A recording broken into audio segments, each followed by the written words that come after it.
Okay, so magandang hapon sa atin pong mga kaibigan at mga kapatid. Ngayon po ay araw ng Sunday. Ang oras po natin mga kaibigan 3:55 na ng kahaponon. So kumusta? Kumusta po kayo mga kaibigan? At malapit na talaga matapos ang 2023 at tayo naman po ay sasalubungin naman natin ang 2024 mga higala, mga kaibigan, mga kapatid natin. So sana mag-enjoy po tayo sa atin pong buhay. At higit sa lahat, atin pong papasalamatan ang atin pong Panginoon dahil sa siya po ang atin pong sa buong isang taon ay talaga namang hindi siya nagpapababaya para po sa atin. So, nandyan ang Diyos para po sa atin. At sa hapong ito, ako po ay muli nagbibideo naman, no?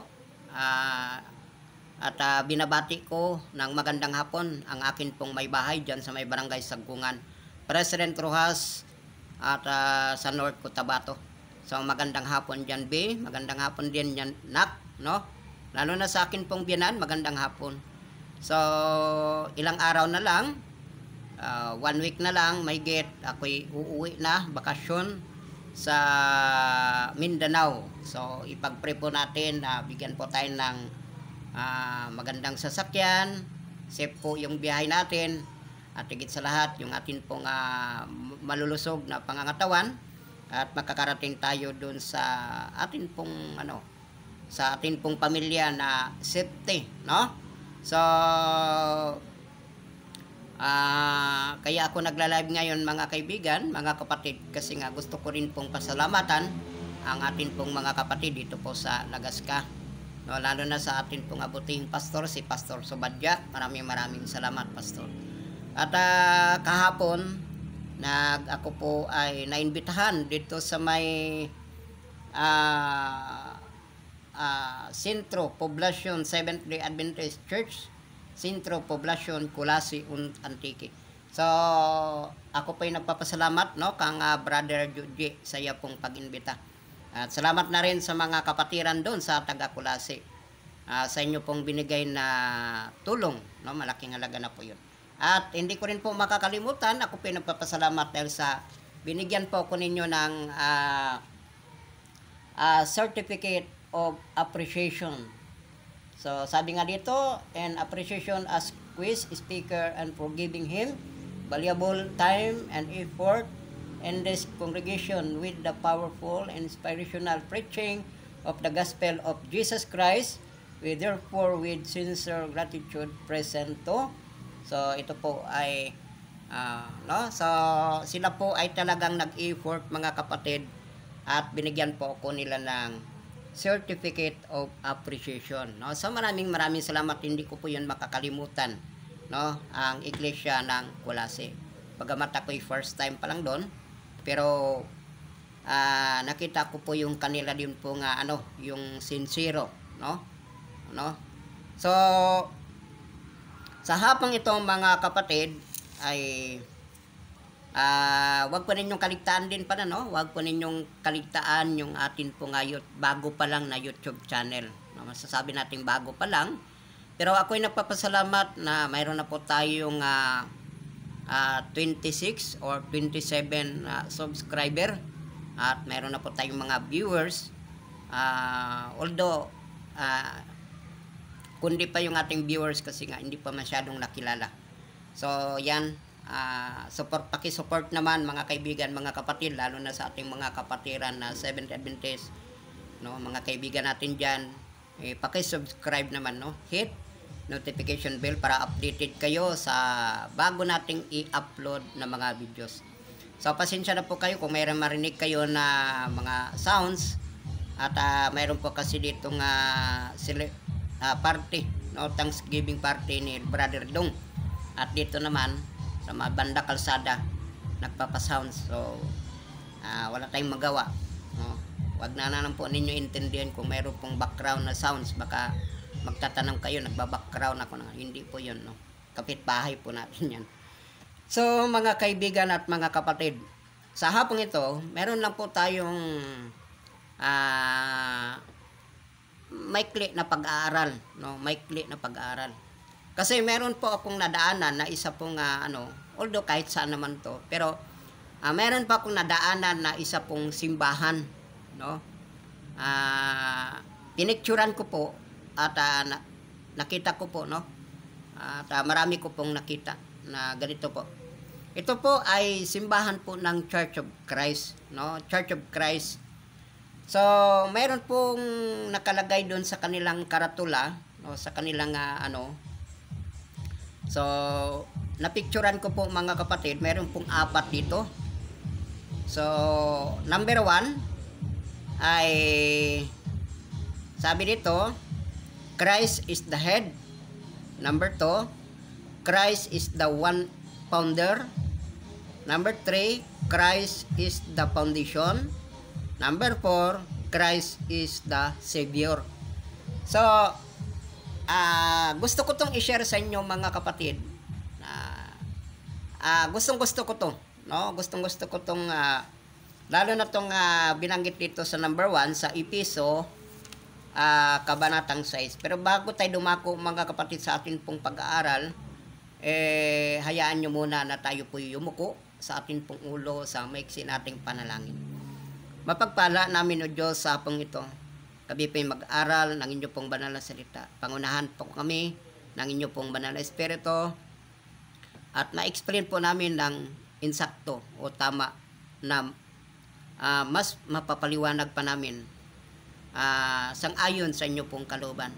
Pananina po, tulungan nyo po ang mga viewers namin sa hapong ito. Pagpalaan nyo din po ang inyo pong banal na salita. Ito po ay aming dalangin sa pangalan ni Jesus. Amen. Okay.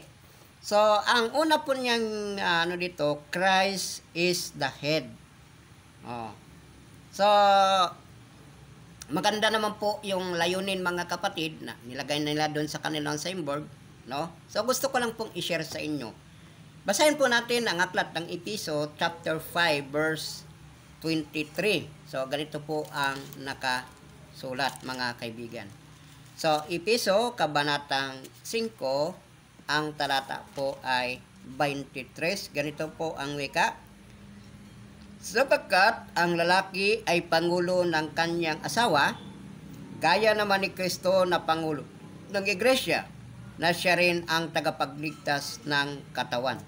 So sabi dito, for the husband is the head of the wife, even as Christ is the head of the church, and He is the Savior of the body. So, tama nga po, sabi dito, Christ is the head of the church. So, dito pa lang mga kapatid, no, mga kaibigan, na pinapakita at pinapakilala ni si Pablo, pinapakilala ni Pablo si Jesus Christ na Christ is the head of the church. So, si Kristo ang head ng iglesia. So, mapapansin natin mga kaibigan, mga kakapatid, kung kiniklaim po natin na si Kristo ang head ng atin pong iglesia na atin pong inaaniban, dapat po akma po sa turo o aral ni Kristo. Kasi napakahirap naman na sabihin natin mga kaibigan, na si Kristo ang head ng ating iglesia, tapos yung atin namang aral ay hindi akma doon sa paniniwala ng ating pong Panginoong Hesus. So, marami ngayon nag-claim na si Kristo ang head ng kanilang iglesia. Pero ang dapat nating tatanungin, kung kiniklaim po ninyo na si Kristo ang head ng inyong iglesia, dapat akma din po doon sa tinuturo ng ating pong Panginoon. Baka naman inangkin lang natin na si Kristo ang head, pero yung kanya pong kalooban ay hindi po natin sinusunod. Bagkos, pinagdidiinan pa natin na hindi natin kailangan tulad ng kautusan ngayon, no?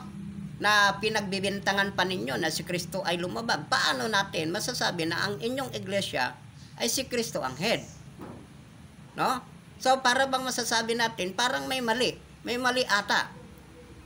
na kiniklim ninyo at inangkin ninyo na si Kristo ang head ng inyong pong iglesia, pero bakit pinagbibintangan ninyo na si Kristo ay lumabag ng kautusan? Lumabag ng Sabat. Wala kayong makikita sa banal na kasulatan na si Kristo ay lumabag sa araw ng Sabat. Ang napakahirap mga kapatid, mas kinakampihan pa natin ang mga Hudyo na kumakalaban kang Jesus Christ kaysa kang Kristo. Kaya ano ang nangyari ngayon? Kaya nga kaming mga Seventh Day Adventists, ako yung mahanga doon sa ibang mga church, lalo na nitong Church of Christ, na talaga namang inalagay pa talaga nila doon sa kanilang karatula na Christ is the head of the church. Pero ang malaking tanong ngayon, mga kaibigan at mga kapatid, ay yun bang kalooban ng ating Diyos ay inyo bang nasusunod? No? Mayroon pang nangangaral ngayon na wala nang kautusan. Hindi na dapat nating susundin yan kasi sa lumang tipan lang yan. Paano na nangyari yan? At paano ninyo masasabi na si Kristo ang ulo ng inyong iglesia? Kung may mag-claim dapat dyan, dapat kaming mga Seventh Adventists. Bakit? Kasi nga, bukod na aangkinin natin na si Kristo ang head ng ating iglesia, ay dapat makikita natin dun sa resulta, dun sa pagsunod. Nakakahiya naman na aangkinin natin na si Kristo ang head ng ating iglesia, pero yung kanyang kalooban, hindi man natin nasusunod. Malaking kahihiyan po yan, mga kaibigan. No? Pero hindi lang po sa Church of Christ ito, mga kapatid. Hindi ko hinahamon ang Church of Christ. Kundi marami din po ngayon na mga simbahan nag-aangkin dito. No? Kaya nga ay nakakalungkot po isipin. Kaya nga sabihin natin mas madali kasing mag-claim na ay si Kristo ang head ng aming iglesia. Si Kristo ang head, ganito, si Kristo ang ulo. Pero ang problema, yung utos ng ating Panginoong Hesus ay hindi naman ninyo nasusunod. Kaya ito, mga kaibigan, lalo na sa mga kaibigan natin na mga Church of Christ, ito po'y sasagutin po natin. No? Si Kristo, kiniklaim ninyo na si Kristo ang head ng inyong iglesia. Tanungin ko kayo, kumusta po ba ang kautusan ng ating Panginoong Hesus? Inyo bang nasusunod? No? So, pwede po kayo mag-comment. No? Pwede po kayo mag-comment at pwede po kayo magtanong. Ikalawa, no? Christ is the founder. Si Kristo daw ang founder ng kanilang iglesia. Hindi lang na si Kristo ay ulo, kundi founder pa ng kanilang iglesia. Alam po ba ninyo, hindi lang Church of Christ ang nagkiklaim nito na si Kristo ang founder. Pati ang mga RCC nag-claim din na si Kristo daw ang founder ng kanilang iglesia. Yan po ay malaki pong kasinungalingan at malaki pong kamalian. Bakit po natin sinasabi? Kasi ako'y maniniwala na lang ako. Kung si Kristo talaga ang founder ng inyong iglesia, bakit kayo hindi sumusunod kung ano ang kalooban ng ating Panginoong Hesus? Kung isa-isahin natin, mga kaibigan, hindi ko naman sinasabi na wala kayong nasusunod. Mayroon kayong nilalabag at hindi sinusunod. Kaya nga, napakahirap kasi na i-claim natin si Kristo ang founder. Bakit? Saan po nila kinuha yan? Ang sabi dito sa Matthew chapter 16, verse 18, ito yung pinakapaborito nilang talata, pinag-aagawan. Nakakalungkot, mga kaibigan, mga kapatid. No?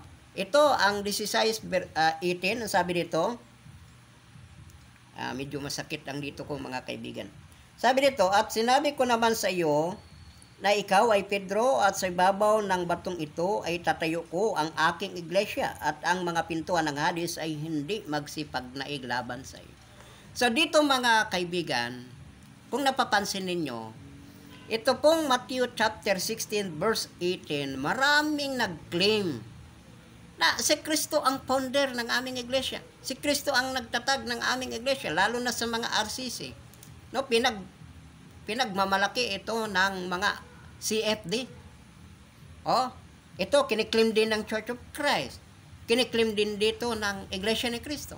kiniklaim din ito ng iba't ibang mga paniniwala na itong 16:18 verse ng aklat ng Mateo na si Kristo daw ang founder ng kanilang iglesia. Pero ito yung tanong ko sa inyo. Kung si Kristo ang founder ng inyong iglesia, kumusta?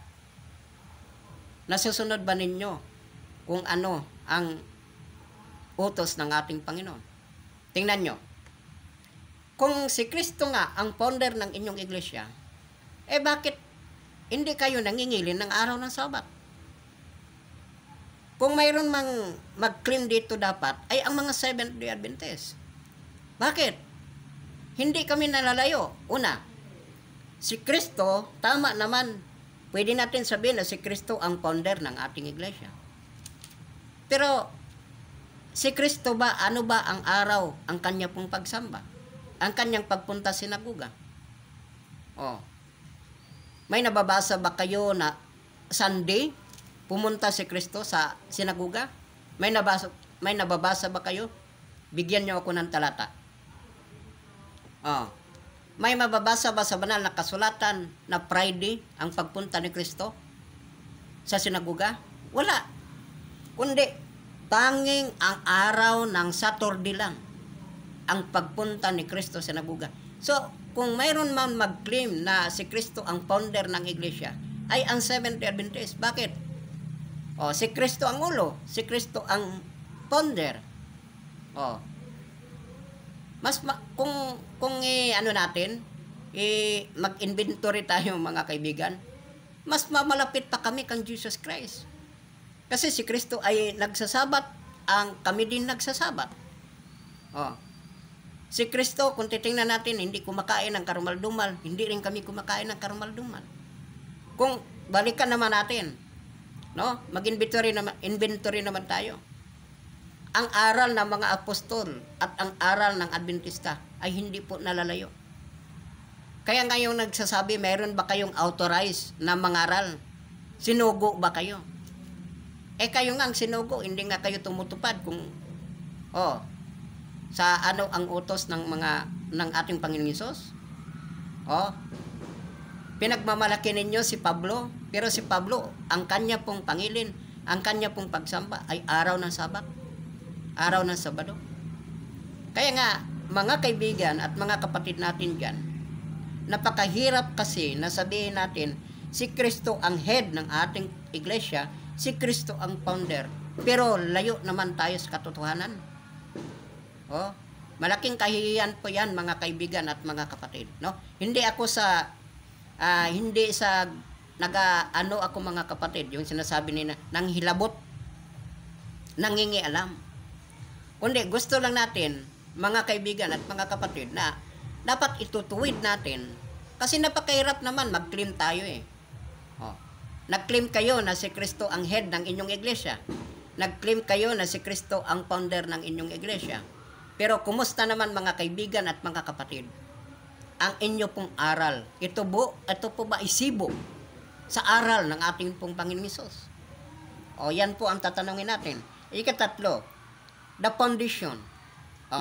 Ang sabi dito sa aklat ng unang Korinto 3 verse 11, ganito po ang wika mga kaibigan. Babasahin po natin. Unang Korinto 3:11. Okay, ano po ang nakasaad? Ang sabi dito 3:11, sapagkat sino may hindi makapagpalagay ng ibang pinagsasaligan, kundi nalalagay na ito'y si Kristo Hesus. Sino ang pinagsasaligan o foundation ng iglesia? Si Kristo. Kaya nga mga kaibigan, napakadali kasing i-claim natin na si Kristo ang head, si Kristo ang founder, si Kristo ang foundation, si Kristo ang ating tagapagligtas, the Savior. Sa Ephesians 5:2, Christ is the Savior. Walang problema na angkinin natin na si Kristo ay head. Walang problema na angkinin natin si Kristo ang founder. Walang problema na si Kristo ay angkinin natin na foundation, ang ating tagapagligtas. Pero ang tanong mga kaibigan at mga kapatid, kumusta po? Sinusunod ba ninyo kung ano ang kalooban ng ating Panginoon? pinagmamalaking ninyo na wala ng kautusan? Sinira na ni Kristo. Pero si Kristo nagsabi, huwag ninyong isipin na ako'y naparito upang sirain ang kautusan. Pero kayo, pinangangaral ninyo na wala na ang kautusan. Pero si Kristo, sabi niya, mawala man ang langit at ang lupa, hindi mawala ang kautusan. Kaibigan, mga kapatid, mag-isip po tayong mabuti. No? Mag-isip po tayong mabuti at pagbulay-bulayan po natin. No? Kasi ang nakasalalay dito, mga kaibigan, ay ang kaligtasan. No? Sana mayroon po kayo matutunan sa atin pong ginawang pag-aaral, mga kaibigan at mga kapatid, sa hapong ito. At kung inyo pong nagustuhan, ito pong atin pong pag-share, mga kapatid, ay paki-share naman at sa akin po YouTube channel, huwag naman ninyo makakalimutan, no? Paki-subscribe naman, hit notification bell para updated kayo sa bagong video na atin pong i-upload, mga kaibigan, no? So, God bless po sa inyo. Patuloy lang po tayo na mag-aral. Patuloy po tayo maglilingkod, no? Advance Happy New Year sa inyo. At goodbye 2023. So, sana sa 2024, magkaroon na tayo ng pagbabago. At suriin po natin mabuti ang banal na kasulatan. Lalo na't may kinalaman doon sa kaligtasan. No? So, maraming salamat. At pagpalain po tayo ng ating pong Panginoon. At tayo po ay manalangin. Mapagpala namin ng Diyos. Maraming salamat sa amin pong natunghayan at narinig at napag-aralan sa hapong ito. Pagpalain nyo din po ang mga nakikinig, mga viewers namin, mga subscriber namin. Nawa ang kanila din pong mga pamilya at ganoon din pong kanilang hanap buhay. Ito po ay aming dalangin sa pangalan ni Jesus. Amen. No? So, God bless. Have a nice day.